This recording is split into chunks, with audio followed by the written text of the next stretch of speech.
안녕하세요. 형광펜 성경과 함께하는 성경 공부, 오늘은 예레미야 5장입니다. 너희는 예루살렘 거리로 빨리 왕래하며 그 넓은 거리를 찾아보고 알아라. 너희가 만일에 공의를 행하며 진리를 구하는 자 한 사람이라도 찾으면 내가 이 성을 사하리라. 예루살렘에 공의를 구하는 사람, 의를 행하는 사람, 의인이 한 명도 없는 거예요. 이러니 하나님께서는 예루살렘을 멸망시킬 수밖에 없는 그런 상황이었던 겁니다. 그들이 여호와의 사심으로 맹세할지라도 실상은 거짓 맹세라. 여호와여, 주의 눈이 성실을 돌아보지 아니하나이까. 주께서 그들을 치셨을지라도 그들이 아픈 줄을 알지 못하며 그들을 거의 멸하셨을지라도 그들이 징계를 받지 아니하고 그 얼굴을 반석보다 굳게 하여 돌아오기를 싫어하므로. 얼굴을 반석보다 굳게 한다라는 것은 하나님의 말씀을 안 듣는 그런 모습에서 표현이 많이 됩니다.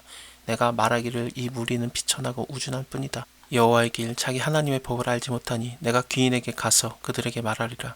그들은 여호와의 길 자기 하나님의 법을 안다 하였더니 그들은 일제히 그 멍에를 꺾고 결박을 끊은지라.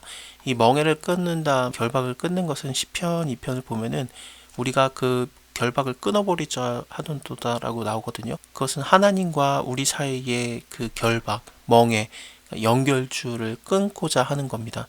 관계를 떠나는 거죠. 그 멍에를 끊고 결박을 끊고자 하는 자들, 그 열방들에 대해서 주께서 저희를 비웃으시리로다, 그렇게 시편이 나오는데, 그러므로 수풀에서 나오는 사자가 그들을 죽이며 사막의 이리가 그들을 멸하며 표범이 성읍들을 엿본즉 그리로 나오는 자마다 찢겨오리니 이는 그들의 허물이 많고 패역이 심함이니이다.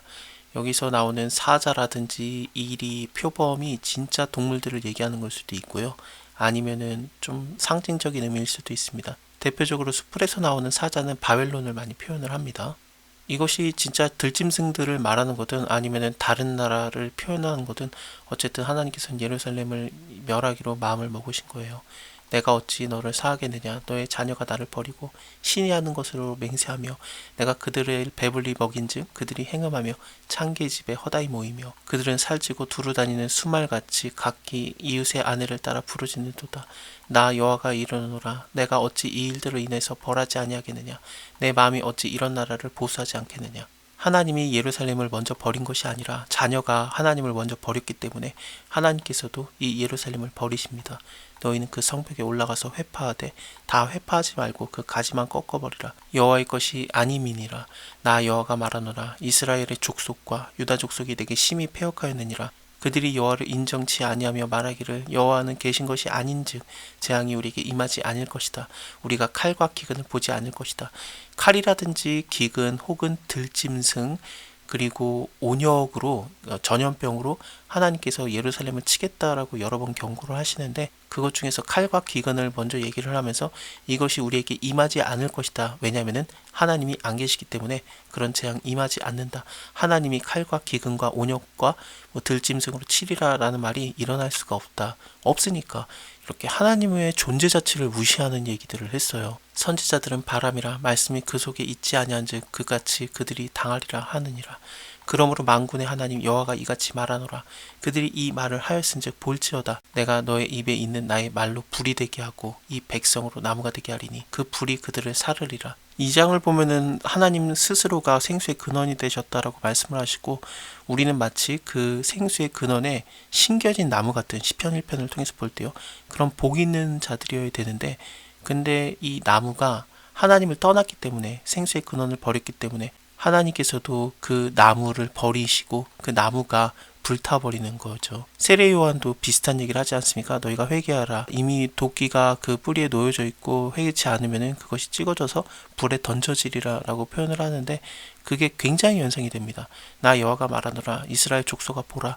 내가 한 나라를 원방에서 너희에게로 오게 하리니 곧 강하고 오랜 나라다. 그 방언을 네가 알지 못하며 그 말을 네가 깨닫지 못하느니라. 그 전통은 열린 묘실이요. 이 전통이라는 것은 화살통을 얘기하는데, 이 화살통 자체가 열려있는 그런 무덤과 같다. 그 사람은 다 용사다. 그들이 너의 자녀의 먹을 추수의 곡식과 양식을 먹으며 너의 양떼와 소떼를 먹으며 너의 포도나무와 무화과나무의 열매를 먹으며 네가 의뢰하는 견고한 성들을 칼로 파멸하리라. 나 여호와가 말하노라. 그때에도 내가 너희를 진멸치는 아니하리라. 예루살렘 사람들이 우리는 칼과 기근을 보지 아니할 거라고 했기 때문에 하나님이 안 계시니까 이런 재앙이 임하지 않는다라고 그런 식의 표현을 했었죠. 그래서 하나님께서는 칼이 임하게 하겠다라는 말을 하시고, 물론 원방에서부터 다른 나라에서 오는 그런 나라입니다. 그리고 이 기근을 보지 아니하리라 그러는데 이 먹을 것 자체를 전부 다 이 쳐들어온 나라가 먹을 것이기 때문에 식물이 굉장히 귀해지는 그런 상황을 예고하십니다. 그들이 만일 이르기를 우리 하나님 여호와께서 어찌 이 모든 일을 우리에게 행하셨느냐 하거든 너희는 그들에게 이르기를 너희가 여호와를 버렸다. 너희 땅에서 이방 신들을 섬겼은즉 이와 같이 너희 것이 아닌 땅에서 이방인들을 섬기리라 하라.